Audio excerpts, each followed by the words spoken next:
Hello, everyone. This is Dr. Mary Lauder, and you are listening to the Since You Put It That Way podcast. It's the show that examines various health, wellness, and medical topics from unique perspectives. We will be having discussions and guests that will cause you to pause and consider, well, since you put it that way. Hi, welcome to Since You Put It That Way, the podcast that causes you to look at things from a different perspective, or maybe even say, since you put it that way. So I'm your host, Dr. Lauder, Dr. Mary Lauder, and it's great to find out what I'm up to, as in what's up, Doc, or what have you been up to? So we're going to be in conversation today with our health and wellness coach, Mandala Nigh, and we're going to be talking about PERMA, which is an acronym, permanent changes, and finding meaning in the changes that you're making in your health and wellness routine. So rather than setting arbitrary goals, rather than having meaningless work and really being on the treadmill of life, we're actually going to find goals and meaning that help you transform your health and wellness. Stay tuned for our conversation, and thank you for being here, joining us on Since You Put It That Way. Well, we're back, folks. It is the dynamic duo of Michelle and Mary doing Since You Put It That Way. Health coach extraordinaire and your very kind and forward-thinking doctor who has since learned I'm in a category called the catalyst, where I work with passion and innovation are the two key components of my personality. And they literally scored the same. And somebody said, well, which one's forward? I said, depends on how I put on my socks that day. So being the catalyst that I am, we're going to continue some great conversation here about health coaching. Looking at it really from the mind, body, spirit.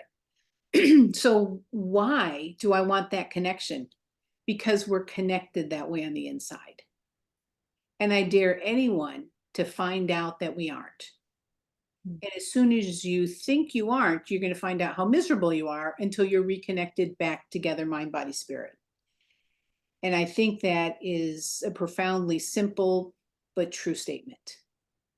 And so I think a lot of the internal discord, a lot of suffering that we experience as humans comes because we see mind, body, spirit separately, or things that we look to things outside of us, like an external locus of control, when really all the answers are within us.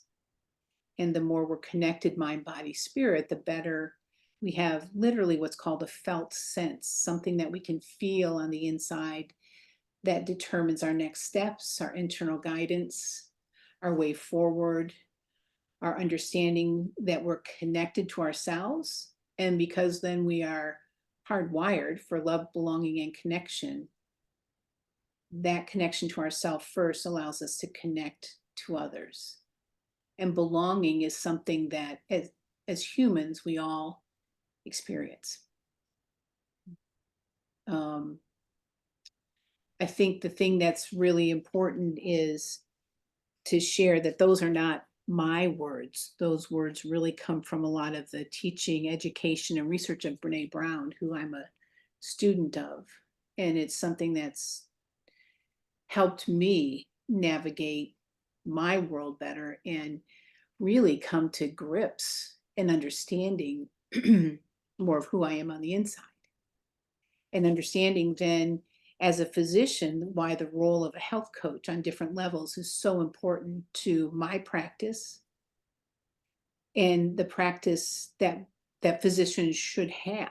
And I did use the word should. So Michelle, jumping into conversation there without putting you on the spot, but somewhat putting you on the spot into that point of a good distress level for communication. What do you think, in terms of coaching from your mental health background that you have, behavioral health coaching, and I do think of emotions and mental health with that, and then putting that together with really the health and wellness coaching, by combining mind, body, and spirit. How does that sit with you? How do you sort that out? Yeah. everything that you opened up this conversation with, Mary, is it's so important. The intersection of mind, body, spirit, one area of us impacting another area of us.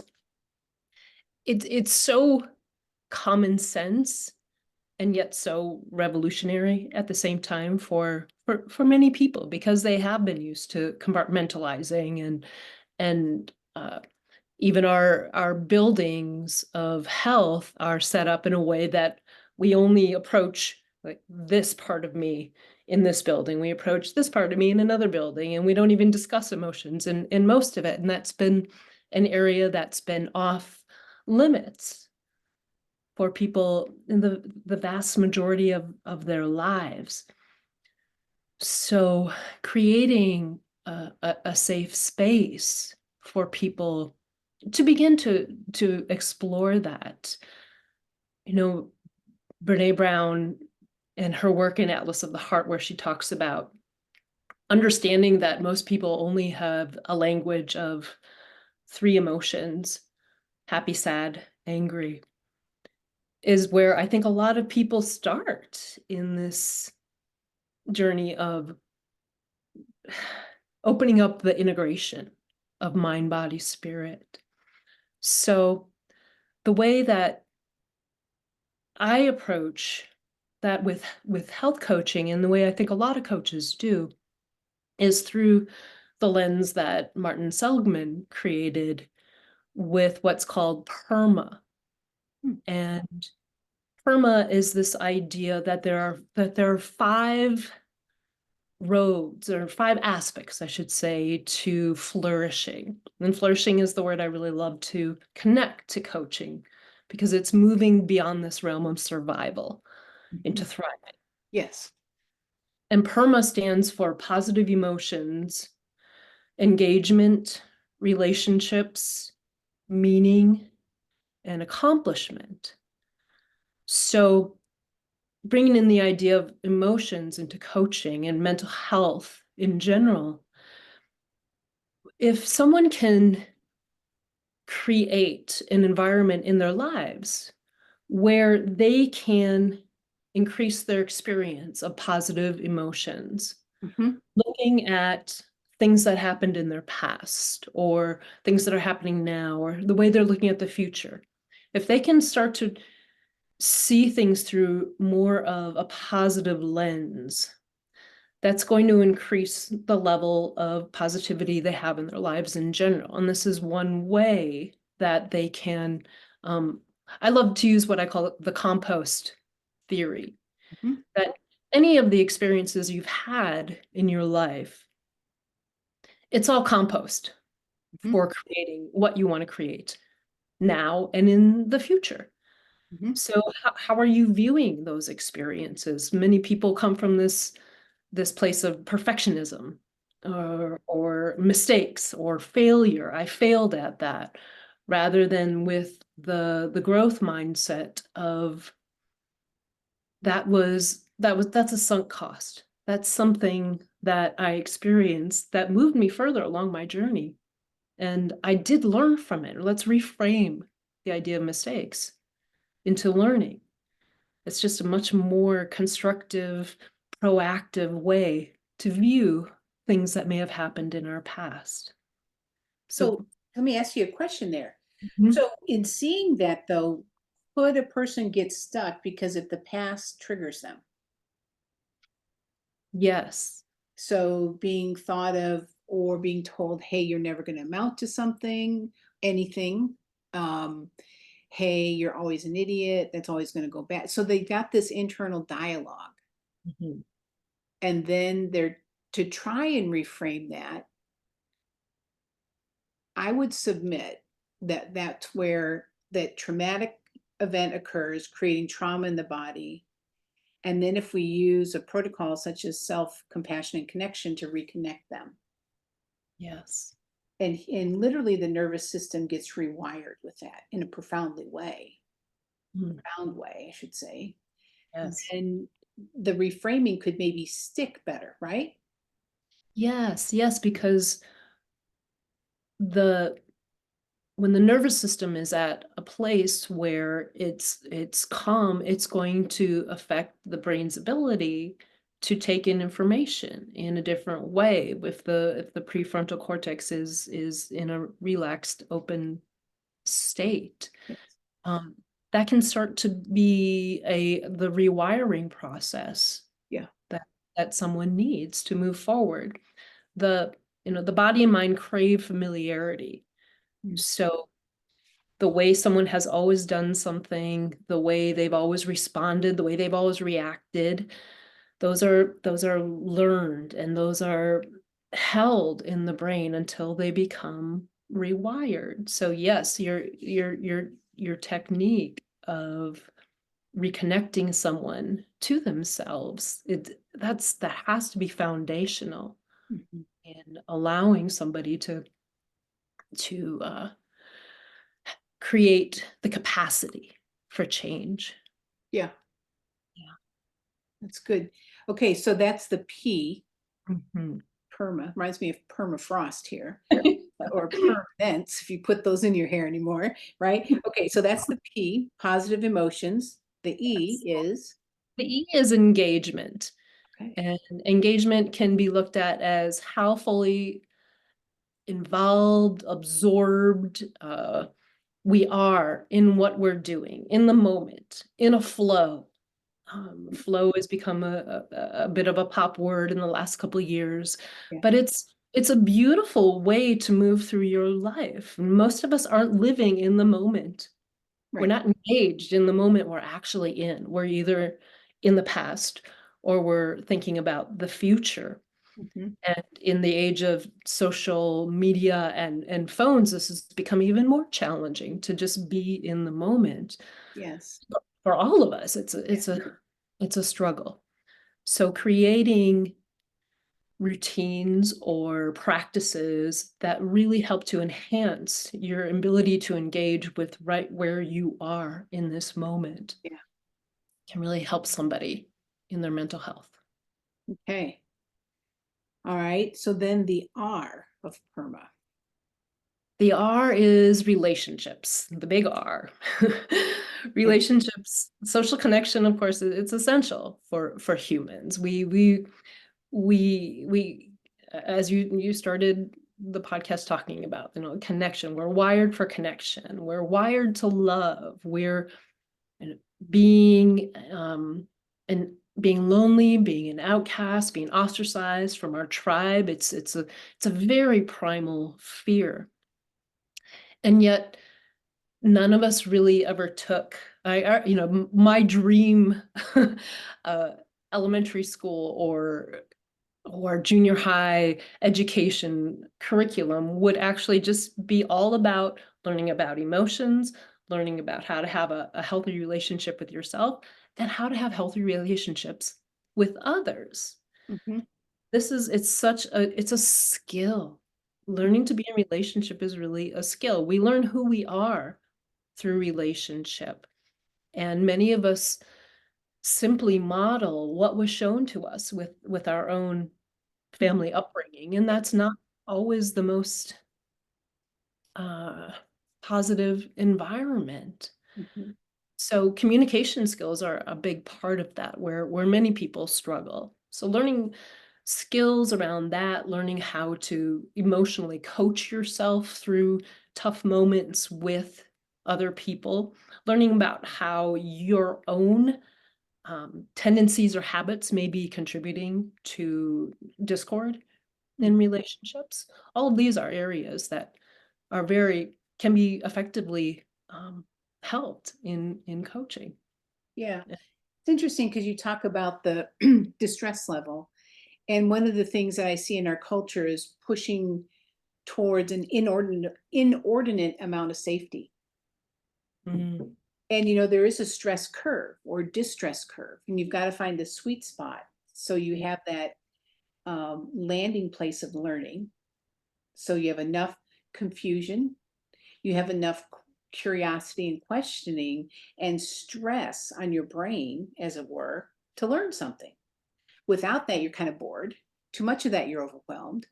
So the same is true. Then we have this sense of needing to be coddled, where something needs to be a safe learning environment. Well, I mean, to me, a safe learning environment means the window's not open, the school's not on fire, and you know, you can go to the bathroom, right? But in terms of needing, like, not having my thoughts challenged, not having, you know, having to learn something and buckle down, sit in the chair or stand in the room, whatever, but, you know, being challenged, um, and having a perspective challenged, having a discussion about current events, having a discussion about, you know, scientific theory, having a discussion about behavioral theories.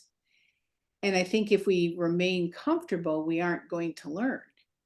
Mm. Or if we always have to have safety about something.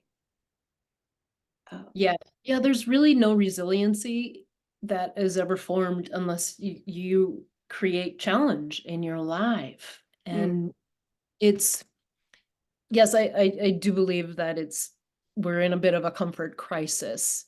mm, We have people that want to be safe all the time, and that may be because of trauma they've experienced, but there's also growth that they've experienced since that trauma that they may not be tapping into. And then yeah, there's a spectrum. well, But and think of the immune system. So if you lived at, if we were the girls in the bubble, right? Instead of the little boy in the yeah. bubble, we're the girls in the bubble, right? So what's our bubble look like? Well, nothing. We can't bring anything in there, right? And so our immune system's not exposed to anything. It doesn't remember anything, therefore. So it's an amnesic immune system that if then we stepped out of the bubble, we'd be overwhelmed. Yeah. Right? But if we have concepts, and that's even how the whole idea of vaccines came about, you know, little bits of this for the immune system to then remember. So if it saw a big dose of that bacteria or virus, it could mount a response, right? And we've eradicated major health issues and diseases on the planet thanks to vaccines. Okay, I'm not going to go into a vaccine debate, though. That's not the point there. The point of this is about our immune system, remembering, and different components of the immune system are there to increase our resiliency for being in the environment we're in. You know, sometimes we say, well, just go, yeah, it would probably be good for you to go outside and eat dirt because your immune system would be helpful. You know? So, Yeah, well, it's true. The adversity that many people are shunning right now is, I mean, that builds muscles, that builds a sense of self-efficacy that is really important for people to thrive, to flourish in life. If there isn't something for you to work toward, your vigor, your vitality, it diminishes, and yeah. that's a direct impact then on how you feel like you are thriving in your life. I mean, there's so many statistics about when people retire, if they don't have things that are going on that are stimulating them, they really struggle. They really Yeah. suffer. Having it easy is not the way humans are meant to live their lives, or they stop thriving when things are too easy. Well, it's interesting because even thinking about if we're hardwired for love, belonging, and connection, what, if anything, in those three areas would be easy? Good point. Yeah, Yes. fair. All Yeah. right, moving along. Okay.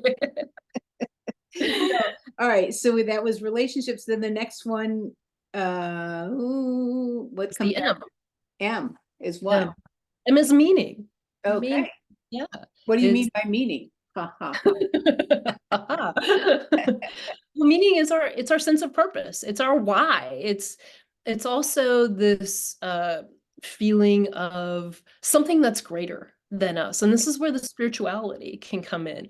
If we don't have something in our lives that creates awe, a sense of awe, nature, or ideas or a higher power, a higher self, a faith, a vision, a sense of belonging, that all that creates meaning in our lives, or your what you feel like why are you getting up in the morning? Your ikigai, as the Japanese would say. If we don't have that sense of meaning and our why, this is where we internally, there's just no drive to make our external mean anything. There's a really beautiful term called collective effervescence, Mhm. and this was Emile Durkheim, and it's the idea of individuals sharing a sacred experience as a group, Mm. and it creates this, I love that, a collective effervescence. You can just Yeah. feel that. I mean, that's meaning, and that's, I think, what having meaning is one of the things that really separates us from other sentient beings on this planet. Mhm. Yeah. Yeah. And meaning making, finding meaning and making meaning. And Hmm. then finding meaning in what we've experienced. Yes. And Yes. everything that has occurred has brought us to what we would say this point. Yeah. And then that would circle back to, are you having positive emotions about that? Or is that part of what is impacting your mental health because Yeah. of what's happened in the past? Yeah. So that's the M. Okay. And A. then A is accomplishment. Hmm. It's our feeling of success, mastery, achievement. And in in part of that is the willingness to take on difficulty, the willingness to experience growth, to take action, to reframe difficulties and failures or mistakes as learning, as part of the process. There's just no way that we can move through life without making what feels like a mistake. It's just, and there's no way that we can, many of us, when we set goals or have a mission we want to accomplish, if we don't kind of put in the back of our mind that there's going to be challenges along the way, if we're going to struggle, then many people stop at their first hint of difficulty, rather than planning that there's going to be difficulty along the way.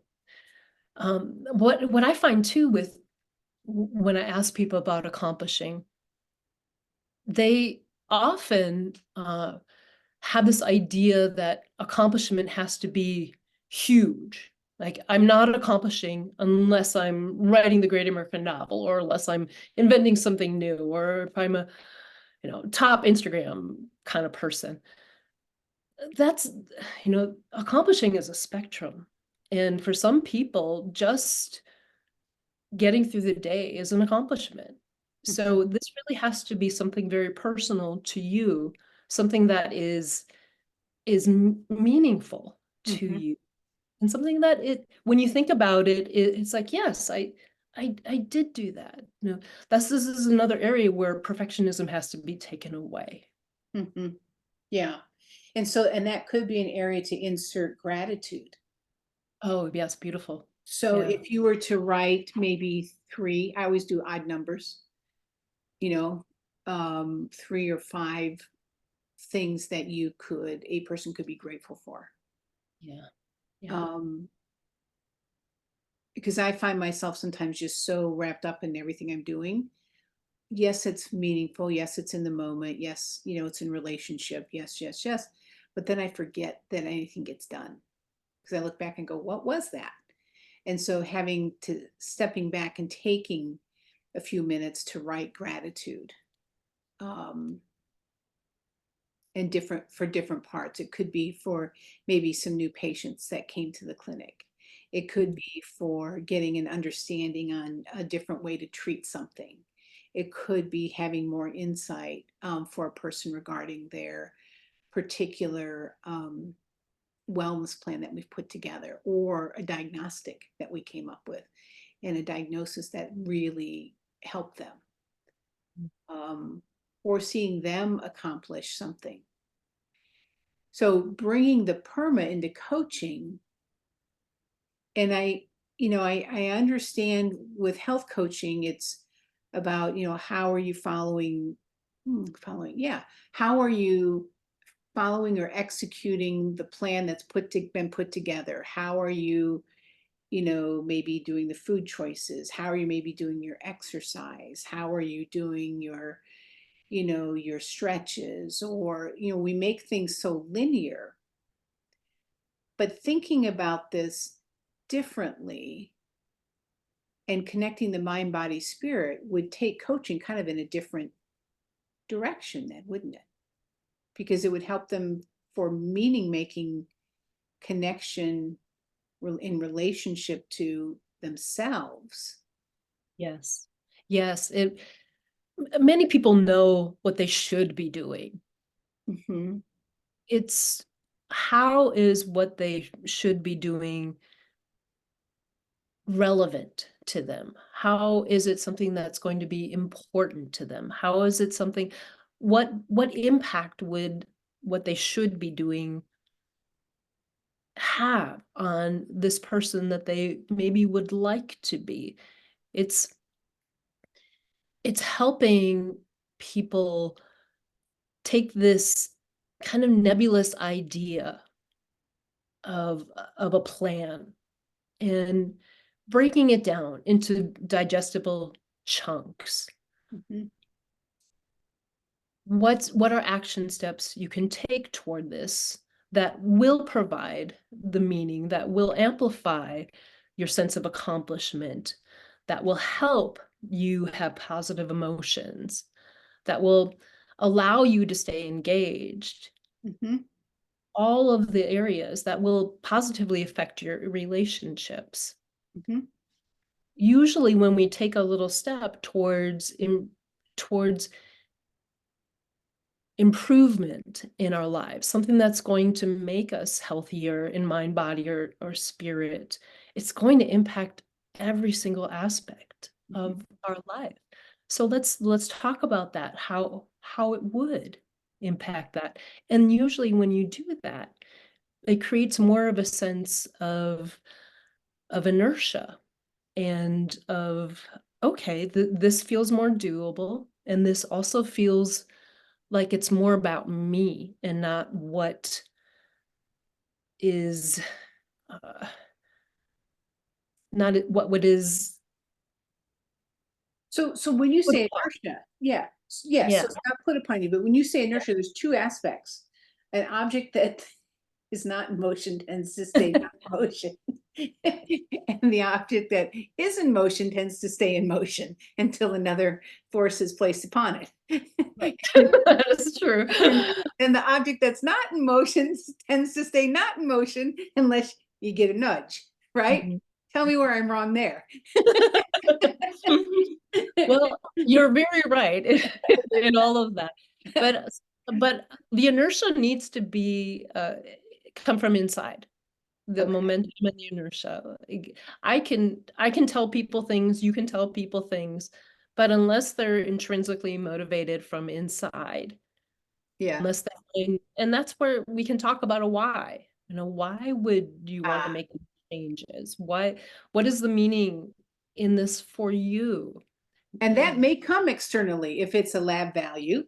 That may come externally if it's a diagnosis. That may come externally if it's a disruption in a relationship or a rupture in a relationship.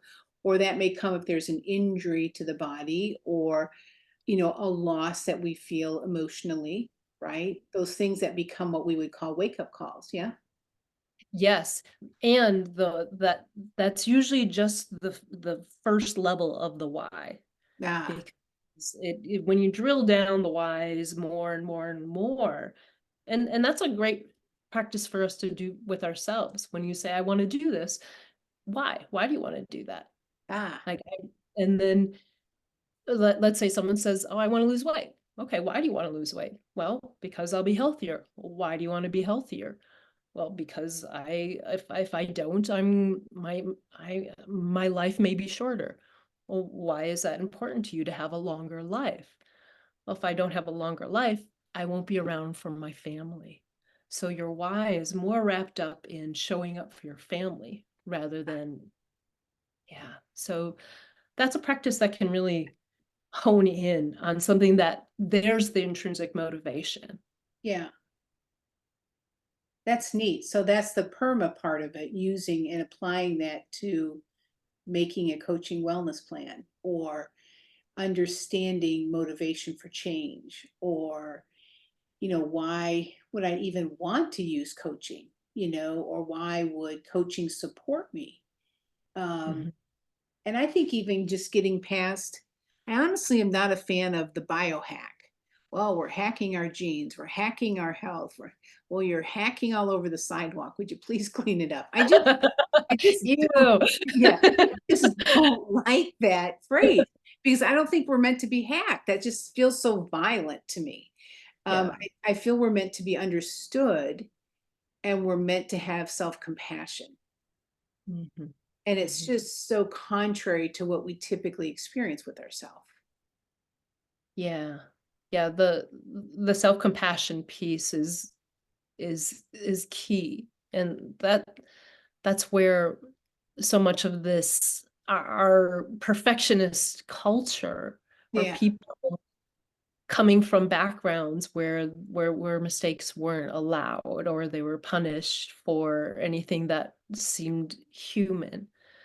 That's many people never learn self-compassion, and bringing that into coaching is for a lot of people when they first start to practice it, it it doesn't feel um, it feels extravagant, Mhm. and that that can go back to the body and mind craving familiarity. It even though things that may not be good for us are um, we fall into habits We do, and and we resonate ways with of that, and it creates a crease, or a rut, or a pathway Mhm. for resonance, and we resonate with that. Right, right. So it feels familiar, so it feels right, even though it's not something that's healthy for us. Yeah. And that's why this feeling of self-compassion for many people feels wrong or indulgent, because it isn't something that they built a neural pathway for. And it's really a part of common humanity. I think we're, amongst our fellow humans, the self-compassion does. Perspective taking of our own experience and the experience of others. And then finding that mind body connection from where we can live. Um, Knowing that the answers are inside of us. We read things outside, but we can apply them internally. Mm. So finding something that works for the whys in my life, instead of just the what fors. Mm. Two different, Yes. yeah, two different considerations.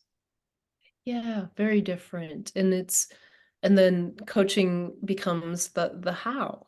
How once you know your why and once you know the what for, coaching becomes the how you get there. Remember when we did your coaching several weeks ago, I do. and at the end of it you said, "Oh, there's actually not that many barriers that I thought there were." Yeah. I think that's one of the um cool things about coaching. You know, when we look back at when we were kids and we worked with coaches, they were the ones that showed us, you Hmm. know, how to get from here to there. You know, you're building skills, you're building a foundation. You're None of us are good at things right away. We need to take it in steps. Hmm. And the coaches help you see things are not necessarily um, see that the barriers aren't there, or that if there is a barrier, how do we transcend this barrier? How do we get past it? Yeah, because sometimes it's just execution. of what needs to be done, understanding and execution. And sometimes it's coming back for more clarity. Yeah. Yeah. Having that reflection, when you can talk to somebody and rehash, what worked, what didn't work.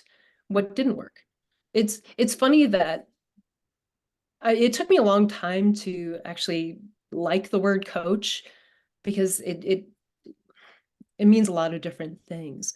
But I've come to think about how many of the important people in my life have been coaches that helped me through different times, whether they were teachers or mentors that I've had. They coached me through tough times. And when we're adults, many of us don't have as much access to perhaps to mentors or to coaches. And I think it becomes even more important as you.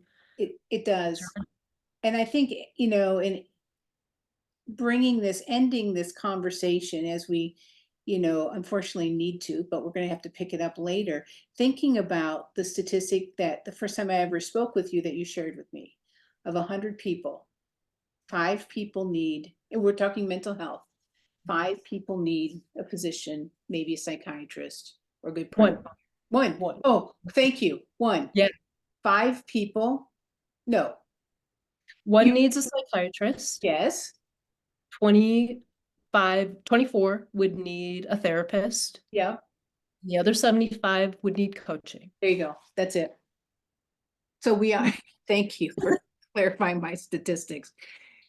The point is, we all could use a great coach. Yeah.